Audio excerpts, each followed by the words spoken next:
Changing your Yahoo Mail password is a straightforward process that helps keep your account secure. Follow these steps to update your password. Step 1. Sign into Yahoo Mail.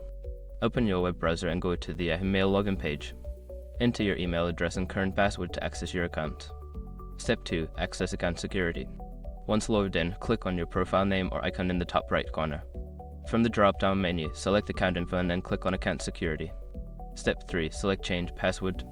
In the Account Security section, look for the option that says Change Password. Click on it to proceed. Step 4. Enter new password. You will be prompted to enter your new password. Make sure it meets Yahoo's security requirements, which typically include a mix of letters, numbers, and special characters. Step 5. Save changes. After entering your new password, click on the Continue or Save button to finalize the change. You may need to sign in again with your new password to confirm the update.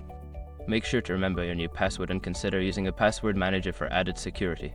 Regularly updating your password is a good practice to help protect your account.